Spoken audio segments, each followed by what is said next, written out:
What is going on, everybody? Welcome back to my channel. First things first, thank you for clicking on the video. I really appreciate that.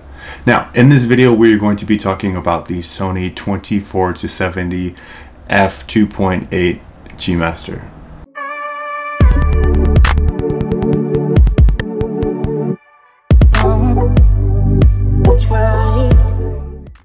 Now, I actually purchased this lens when I actually bought the Sony A7S III because I needed a lens for it, and also if I was spending money on an A7S III, then I might as well go big or go home. So I figured that the Sony 24-70mm f2.8 was perfect, and I think it's about time that I did a review on it. So this is what this video is going to be about.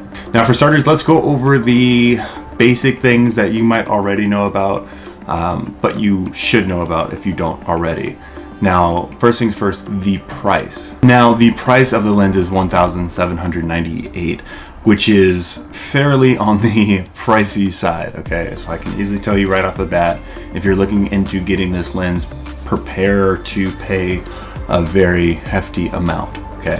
Now, when it comes down to Sigma actually makes a 24-70 f2.8 lens as well, and their lens is actually $1,059, so it's about 600 plus less than the actual Sony lens.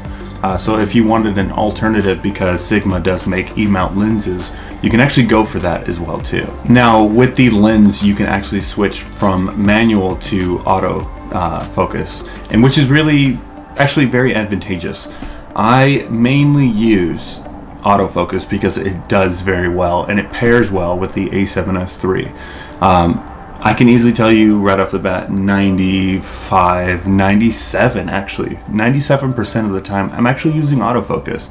There are those very rare occasions where I need to use manual focus, but when I do use it, well, it performs very well. And it's very easy to use as well too. It's just, you click on manual focus, you're in manual. Click back to autofocus, you're in autofocus. It's that simple. What's nice is that when you're using manual focus, you have a ring at the end of the lens where you can adjust where your focus is going to be at. So it's actually very smooth, and it's actually very easy to use when you're using manual focus. But like I said, I use autofocus like 97% of the time, mainly because the lens itself paired with the Sony A7S III, they complement each other very well and they work great together. Now, when it comes down to using this lens, a lot of people use it for videography, but you can also use it for photography as well too. Especially street photography, something that I've been getting into lately.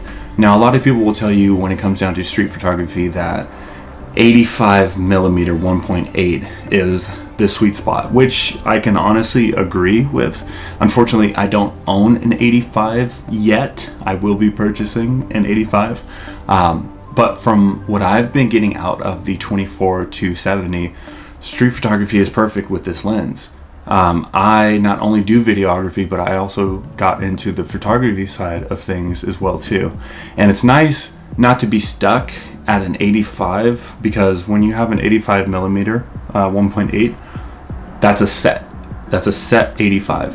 You're stuck on that. You don't have the 24-70. So based off of what I'm shooting, I can shoot in 24, I can shoot in 35, I can shoot in 50, and I can also shoot again in 70, and I can stay at that f2.8 focal length, which is absolutely amazing, and it works out in my benefit.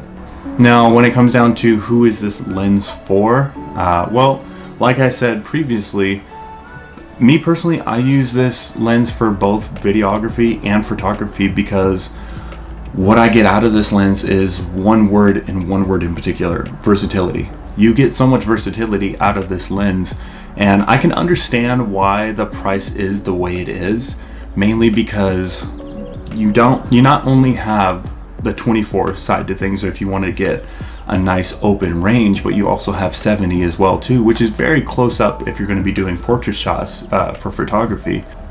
With my overall thoughts for the lens, I pretty much said a lot of, I pretty much given a lot of feedback on the lens during this whole video, but I can easily tell you that it's a very solid lens. It's a bigger lens, which I appreciate more, because when you put it onto your camera, it shows that you're kind of working with something serious as opposed to something smaller and dainty. I'm not a big fan of like the smaller compacted lenses, mainly because it just doesn't show and it doesn't prove that it's like a statement. But overall, the lens is fantastic. 24 to 70 is a very good range, especially being at f2.8. The only drawbacks that I have are two things. The price is one of them. Like I said, I would still pay for it. I just wish that the lens was going to be cheaper, especially if you have Sigmas, who's only $1,059. They can easily drop their price on that. And my only second thing is going to be the fact that when it comes down to 24 to 70, zoom is actually going to be external as opposed to internal. I would prefer an internal lens, mainly because it's just a lot smoother, but also if you're going to be using a gimbal, you're going to have to recalibrate it every single time that you change your length on there. Yeah, so I just wanted to make this a quick video for you guys. Like I said, if you guys are looking into this lens, you know, do some research about it. Try to actually test it out. See if, you know, a friend has it, or if you can rent it from a camera store, or like Adorama, you can go online and rent it from them. Test it out yourself before you actually buy it. But I can easily tell you right now, it's a fantastic lens.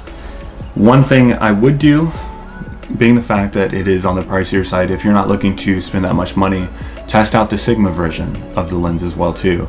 So do a side-by-side comparison with that. Unfortunately, I don't have the Sigma lens, so I can't really show you that, but I'm pretty sure there are videos out there for you guys to watch. But look into the lens, do some research about it. Again, try to get your hands on it and then test it out. But I can tell you, it is a very good lens, okay? That is it for me. If you guys have any questions, comments, concerns, leave them down below. But other than that, you guys have a good day.